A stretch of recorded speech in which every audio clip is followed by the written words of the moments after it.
नमस्कार, मैं किरनेश कुमार। 18वीं लोकसभा चुनाव के पहले चरण में देश के 21 राज्यों के 102 लोकसभा सीटों पर 19 अप्रैल को मतदान संपन्न हो गया। पहले चरण में न ही नरेंद्र मोदी की लहर दिखी, न ही मोदी की गारंटी का कुछ दिखा, न ही राम मुद्दा दिखा।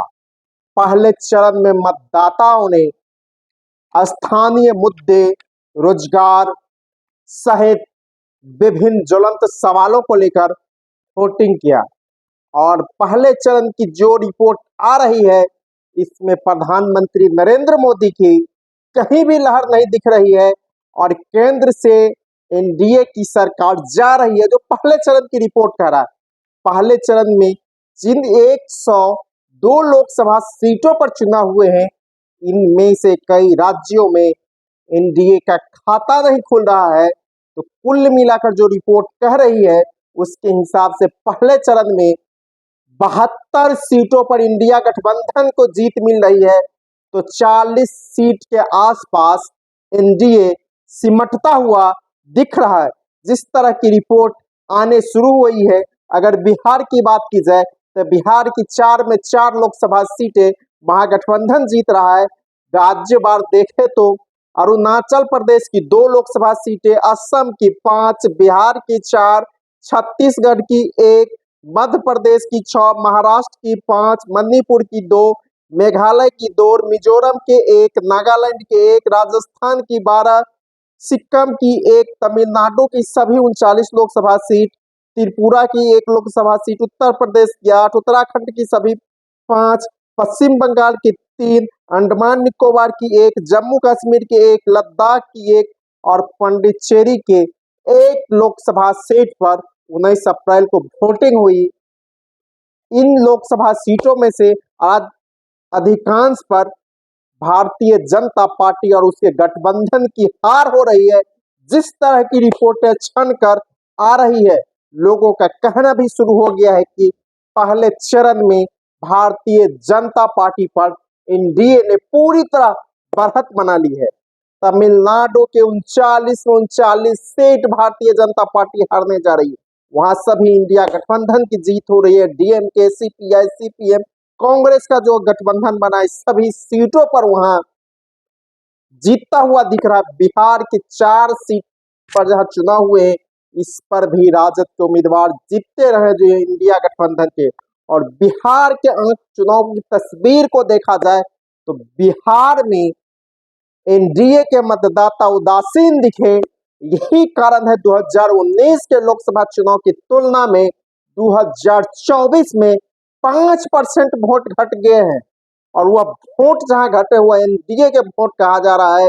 और सबसे ज्यादा वोट घटा हुआ नवादा लोकसभा सीट है, वहां 8% वोट घट गए। अगर 2019 के लोकसभा के आंकड़े को देखें तो औरंगाबाद में 53.63% मतदान हुआ था, जबकि इस बार 50% हुआ, 3.63% कम वोट पड़े हैं।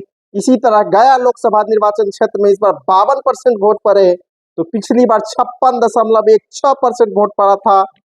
नवादा में इस बार 41.50% वोट पर 50% पड़ा है, तो पिछले बार 49.33% पड़ा था। जिसी तरह जमुई लोकसभा सीट पर इस बार 50% मतदान हुआ है, तो पिछले बार 55.21% मतदान हुआ था। कुल मिलाकर इस बार 48.23% मतदान बिहार में हुआ है, जबकि पिछले बार 53.47% मतदान हुए थे। मतदाताओं के जो रुझान बता रहे थे, मतदान केंद्रों से लोगों ने जो लौट कर, उनका कहना है कि बिहार के चारों लोकसभा सीट पर महागठबंधन जीत रहा है। जमुई से राजद की अर्चना रविदास जीत रही है, फिर लोजपा के अरुण भारती काफी पीछे चल गए। इसी तरह नवादा से सरबन कुशवाहा राजद के जीत रहे हैं। जितना वोट राजद के बागी विनोद यादव काटे हैं, उसी के आसपास गुंजन सिंह लोग गायकवाड़ वोट काटा है। गुंजन सिंह ने बीजेपी का वोट काटा है, तो विनोद यादव ने राजद का वोट काटा है। लेकिन कोयरी या कुशवाहा की, कुर्मी की जो वोट राजद उम्मीदवार को मिला है, सब सरप्लस होते हुए राजद नवादा लोकसभा सीट भी जीत रहा है। इसी तरह बिहार के चित्तौड़गढ़ कहे जाने वाले औरंगाबाद लोकसभा सीट पर पहली बार कोई गैर राजपूत उम्मीदवार जीतने जा रहा है। यहां से राजद ने सरमन कुशवाहा, अभय कुशवाहा को चुनावी दंगल में उतारा था। अभय कुशवाहा भाजपा के सुशील कुमार सिंह पर काफी बढ़त बना लिया है और 52 से जो लगातार 1952 से 2019 तक जो एक ही जाति राजपूत जाति के लोग जीतते रहे हैं। और यहाँ दो परिवारों की लड़ाई, जो सत्येंद्र नारायण सिन्हा जो बिहार के पूर्व मुख्यमंत्री और पूर्व सांसद राम नरेश सिंह के परिवार के बीच जो लड़ाई थी, वह लड़ाई इस बार दो परिवार से बाहर होके तीसरा कुर्सी ने सिंधमारी कर लिया और इस बार गैर राजपूत औरंगाबाद से जीत रहा है। यहाँ से चित्तौड़गढ़ कहे जाने वाले का बिहार का एक लोकसभा सीट चित्तौड़गढ़ वह ध्वस्त हो गया है। इसी तरह गया लोकसभा सीट से राजद के सर्वजीत जीत रहे हैं। सर्वजीत ने बिहार के पूर्व मुख्यमंत्री जीतन राम मांझी पर बढ़त बना लिया है। कहा जा रहा है कि जीतन राम मांझी काफी पीछे चल गए हैं और उसे एनडीए के लोगों का भी विरोध का सामना करना पड़ा है। पहले चरण में जो 2019 के लोकसभा चुनाव में जो सांसद जीते उसमें 3 इस बार नहीं लड़ रहे थे। गया से जदयू के विजय मांझी का टिकट काट दिया गया था, तो यह सीट हम के खाते में चली गई थी, तो वो भी भीतर विरोध किया। इसी तरह चंदन सिंह का टिकट लोजपा के नवादा से काट दिया गया था, उसका भी असर नवादा के चुनाव पर देखने को मिला है। चिराग पासवान ने अपनी सीट बदल लिया है, जमुई से चले गए हाजीपुर, अपने बहनोई को उतारा है, तो यहाँ बाहरी भीतरी का मुद्दा उठ गया है। तो एक हिसाब से कहा जाए तो बिहार सहित पूरे देश में पहले चरण का चुनाव भाजपा और एनडीए के खिलाफ गया है और इंडिया गठबंधन ने पहले चरण में बड़ी बढ़त बना ली है। अगर यही बढ़त लगातार आगे आने वाले 7-6 और चरण में रहते हैं तो केंद्र के सत्ता से भारतीय जनता पार्टी की विदाई तय है और देश की जनता महंगाई, बेरोजगारी, सांप्रदायिकता के खिलाफ वोट कर रहे हैं, न कि मोदी की गारंटी पर। जिस तरह पहले भारतीय जनता पार्टी का घोषणा पत्र होता था, कांग्रेस को पार्टी का घोषणा पत्र था, लेकिन इस बार मोदी की गारंटी की बात की जा रही है। जिस तरह 2004 के लोकसभा चुनाव में अटल बिहारी वाजपेयी की सरकार ने फील गुड नारा देकर हार गया था, यही इस बार ठीक भारतीय जनता पार्टी की मोदी की सरकार पर बैठ रहे 400 पार का जो नारा था वो पूरी तरह पहले फेज में ध्वस्त हो गया है। जो उत्तर प्रदेश की पश्चिमी उत्तर प्रदेश की 8 लोकसभा सीटों पर आज चुनाव हुए, इस 8 लोकसभा सीटों पर से अधिकांश पर समाजवादी पार्टी और कांग्रेस जीत रही है, क्योंकि यहाँ के मुसलमानों ने एकजुट होकर वोट किया है।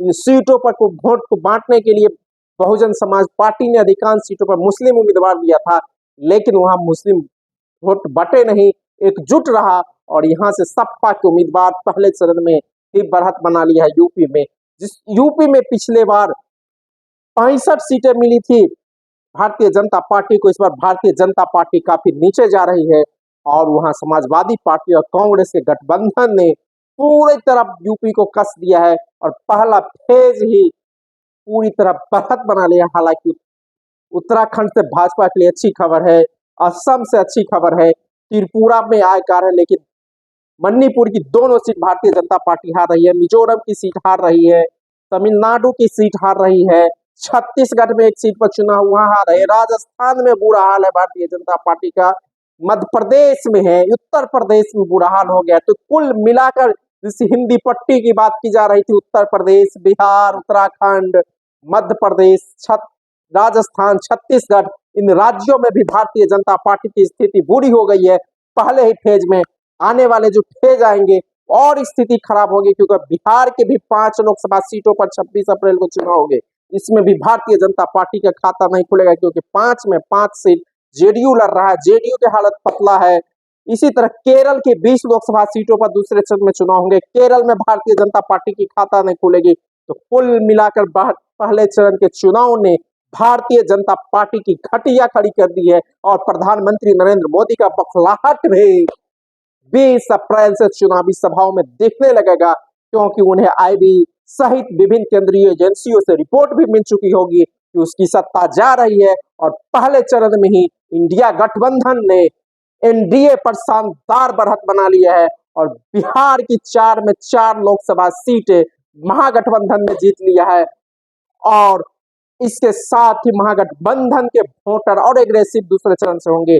आने वाले दिनों में बिहार में जो मुश्किल और बढ़ने वाली है भारतीय जनता पार्टी को, क्योंकि 2019 के लोकसभा चुनाव में बिहार में 39 सीटें एनडीए को मिली थी, लेकिन इस बार एनडीए पूरी तरह बिहार में फंस गया है, यूपी में फंस गया है, यूं कहा जाए राजस्थान हो, मध्य प्रदेश हो, छत्तीसगढ़ हो, हिंदी पट्टी में ही भारतीय जनता पार्टी बुरी तरह फंस गई है, या सेवन सिस्टर स्टेट हो, वहां भी भारतीय जनता पार्टी फंसती हुई दिख रही है। तो कुल मिलाकर पहला चरण ने भारतीय जनता पार्टी की खटिया खड़ी कर दी है, और इसी तरह के वोट अगले चरणों में भी पड़ते रहे तो केंद्र की सत्ता से प्रधानमंत्री नरेंद्र मोदी की विदाई भी 4 जून को हो जाएगी। अखिलेश यादव ने नारा दिया है, समाजवादी पार्टी के राष्ट्रीय अध्यक्ष और यूपी के पूर्व मंत्री, बीजेपी 400 पार नहीं 400 हार रही है।